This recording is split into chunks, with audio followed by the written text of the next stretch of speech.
அண்மைச் செய்தி. ஈரோடு அருகே விளக்கேத்தியில் தோட்டத்து வீட்டில் வயதான தம்பதியினர் கொலை செய்யப்பட்ட வழக்கில் தற்போது 4 பேர் கைது செய்யப்பட்டிருக்கின்றனர். விவரங்களோடு செய்தியாளர் மணிகண்டன் நம்முடன் இணைந்திருக்கிறார். மணிகண்டன், இந்த கொலைக்கான பின்னணி என? கைது செய்யப்பட்ட 4 பேரும் யார்? விவரம் என்ன?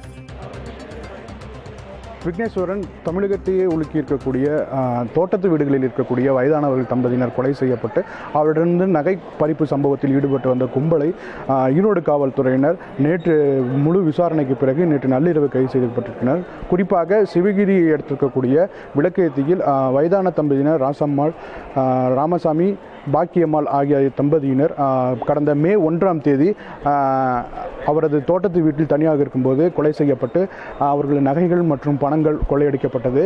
இந்த சம்பவத்தில் காவல்துறையினர் தொடர்ந்து தீவிர விசாரணை மேற்கொண்டு ஞானசேகரன், ரமேஷ், மாதேஸ்வரன், ஆச்சியப்பன் ஆகிய 4 வரை கைது செய்திருக்கின்றனர்.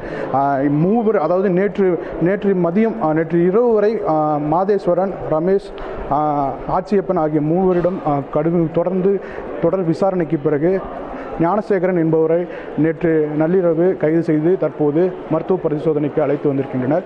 4வரும் இன்று சிறையில் அடைக்க வாய்ப்பு இருக்கிறது. இந்த 4வருக்கும் விசாரணையின் போது காவல்துறையினரால் ஏதாவது பாதிப்பு ஏற்பட்டதா என்பது குறித்தும் தற்போது மருத்துவ பரிசோதனையில் தெரியவரும். தொடர்ந்து இந்த 4 பல்வேறு குற்றச்சம்பவங்களில் ஈடுபட்டு வருவது தெரிய வந்திருக்கிறது.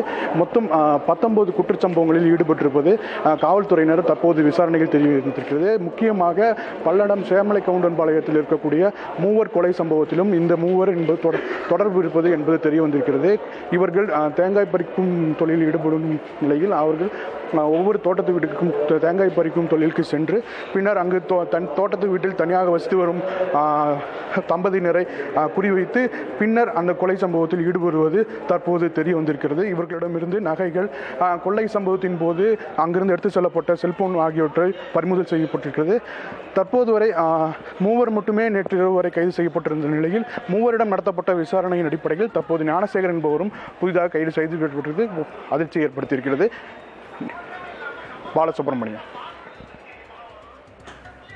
விளக்கேத்தியில் நடைபெற்ற வயதான தம்பதி கொலை வழக்கில் 4 பேர் கைது செய்யப்பட்டிருக்கின்றனர். களத்திலிருந்து விவரங்களை வழங்கியமைக்கு நன்றி மணிகண்டன்.